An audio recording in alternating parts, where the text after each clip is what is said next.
Alô, eu sou Ângela Curvo, do canal Quanto Mais Arte Melhor. E hoje eu estou aqui para gravar a 4ª edição do quadro Quanto Mais Papo Melhor com Ângela Curvo, com ele, o homem sorriso da rádio.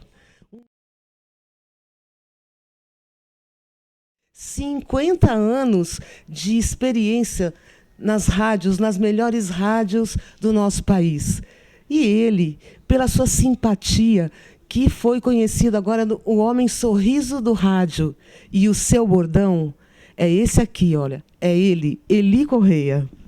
Oi, gente! Ô, Ângela, prazer muito grande em estar aqui com você e com todos aqueles que te acompanham. E olha, estou muito honrado, né, por fazer parte, a partir de agora, desse programa fantástico que você apresenta. Muito obrigado. Eu a quem agradeço, Eli, a satisfação e o prazer é toda minha em ter você no Quanto Mais Papo Melhor, trazer essa bagagem que você tem como radialista, locutor e um grande comunicador, né, que estou trazendo aqui para o Quanto Mais Papo Melhor. E eu começo perguntando a você, a sua carreira profissional começou bem cedo, né? Aos 9 anos, quando o seu professor te ouviu declamar uma poesia. Foi isso mesmo, Eli? Então, na verdade, a gente não pode dizer que foi uma carreira profissional começando ali, porque seria muito cedo. Mas, de qualquer maneira, esse professor me encurtou aquele dilema que as pessoas têm para escolher o trabalho, não é isso? O jovem não sabe o que fazer, o adolescente não sabe se faz isso, faz aquilo.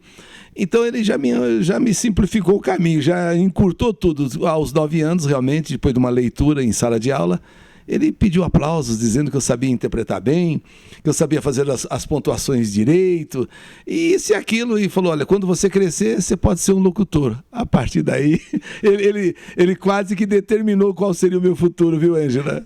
Mas você já tinha tem esse dom, evidentemente, mas você já tinha essa vontade, Eli, de ser um locutor?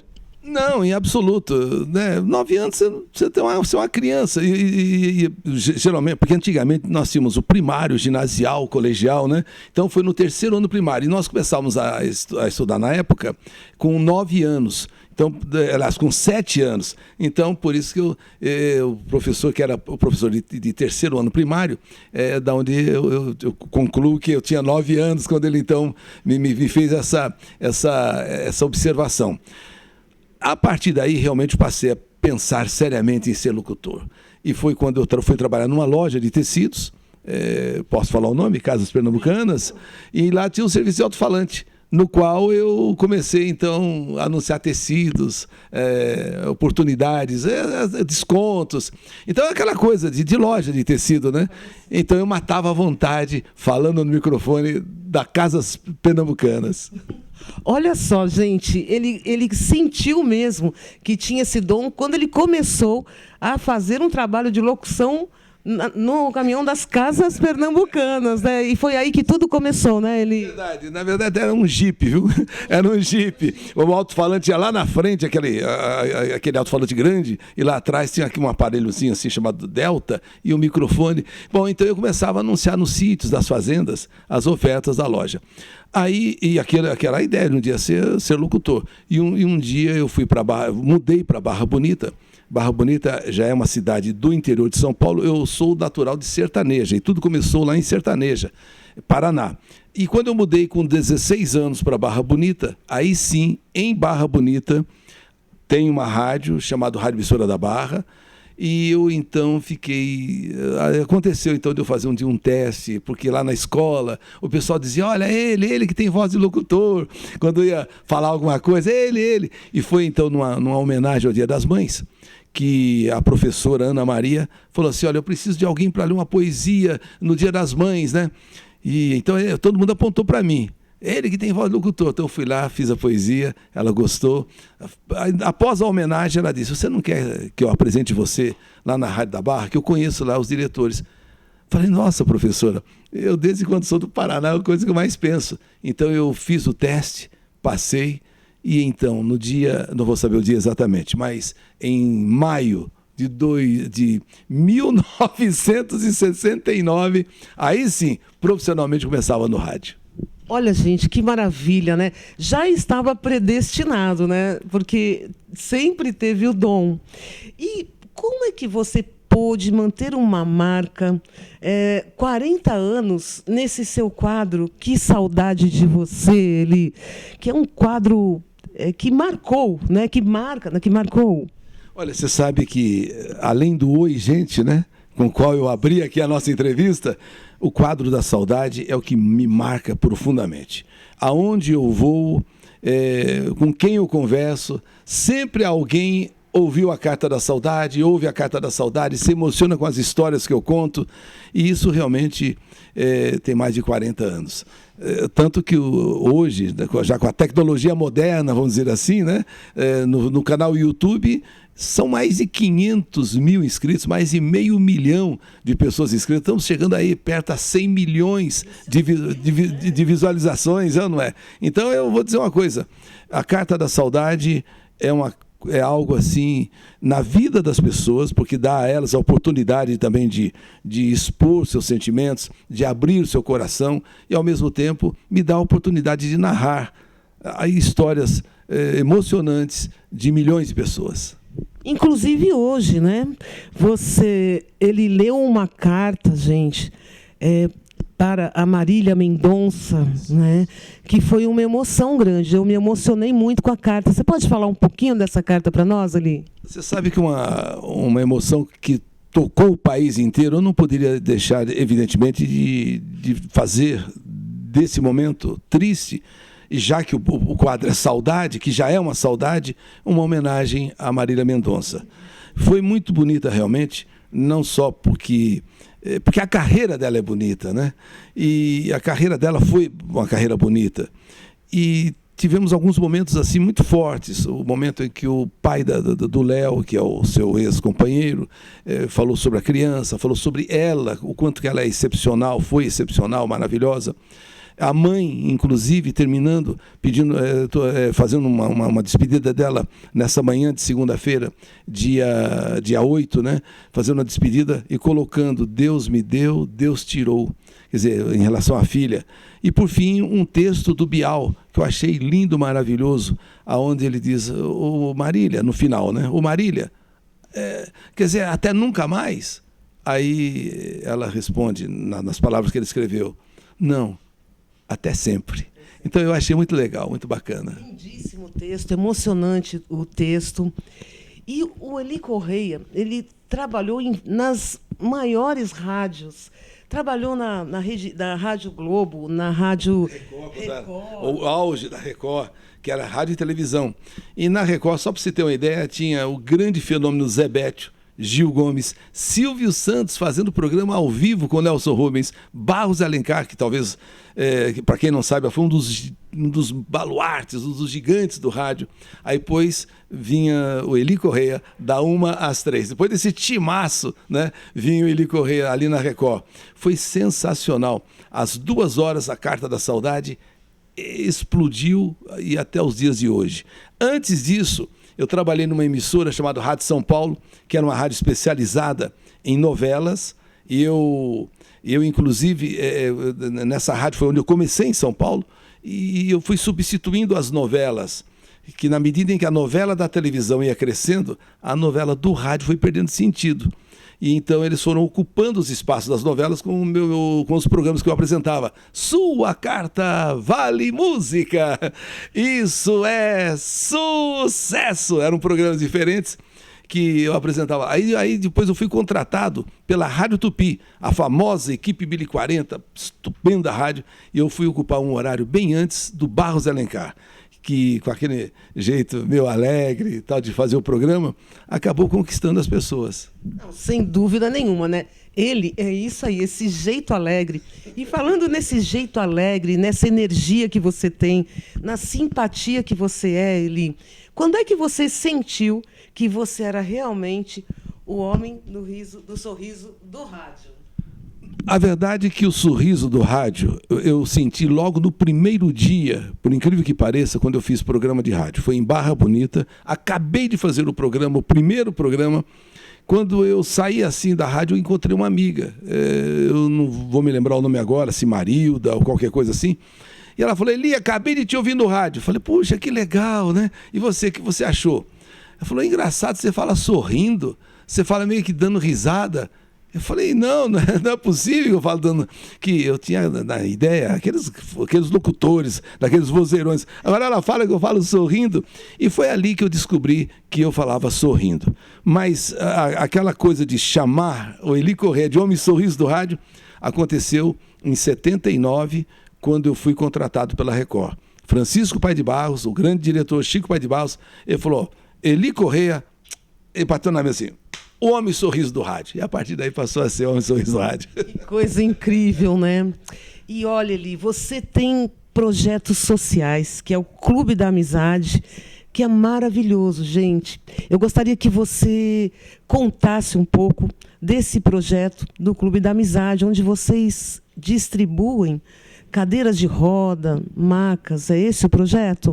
Na verdade, eu, Eli Corrêa, sou apenas um intermediário. Eu sou apenas aquela ponte, né, que une quem precisa e quem pode doar.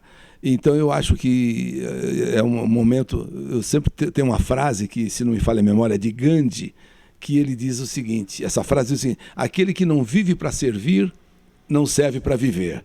Então, eu sempre pus isso na minha cabeça. Então, naqueles anos 70, bem no comecinho dos anos 70, que eu tinha acabado de mudar para Tupi, apareceu uma moça com um filhinho no colo pedindo que eu apresentasse ela ao Albert Einstein, que era uma cirurgia que só lá no Einstein fazia, a laser era muito cara e no Brasil não existia, mas o menino precisava, que tinha um probleminha na cabeça, no cérebro, e então eu disse a ela que quem era eu, quem eu sou para dar uma carta de apresentação.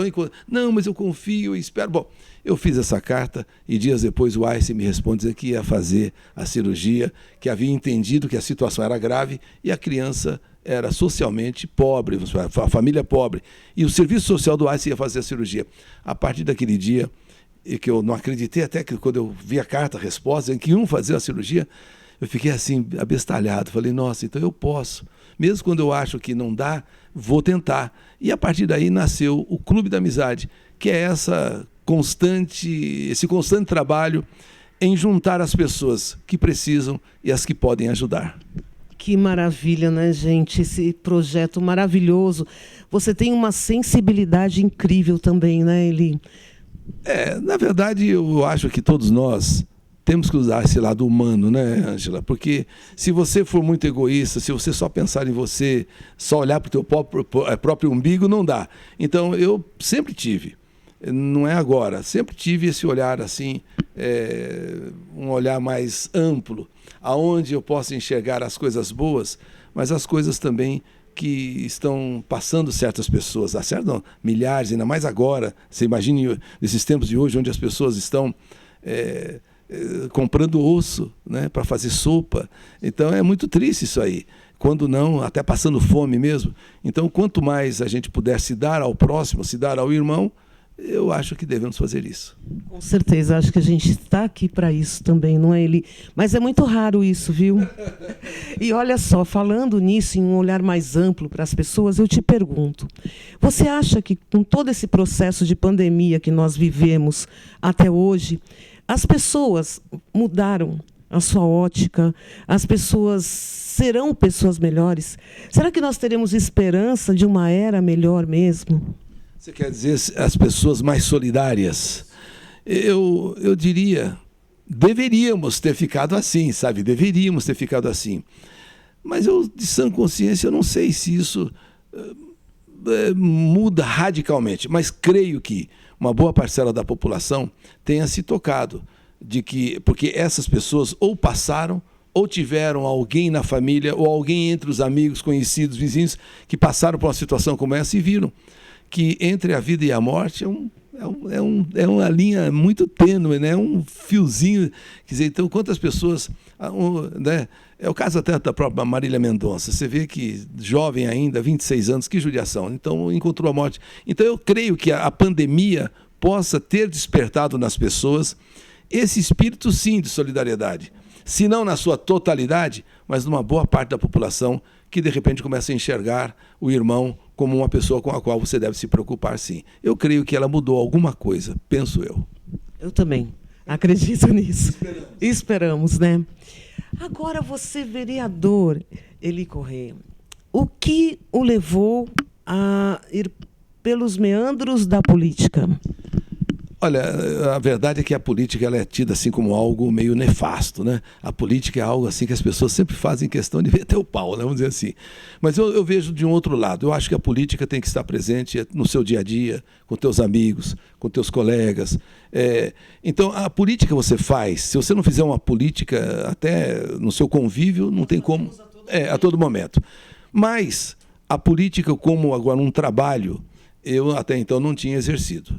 Tinha tido outras oportunidades, não quis, mas nessas alturas do campeonato, com mais de 50 anos de rádio, chegando a essa altura da vida, eu achei que era possível fazer alguma coisa mais ampla, uma coisa maior.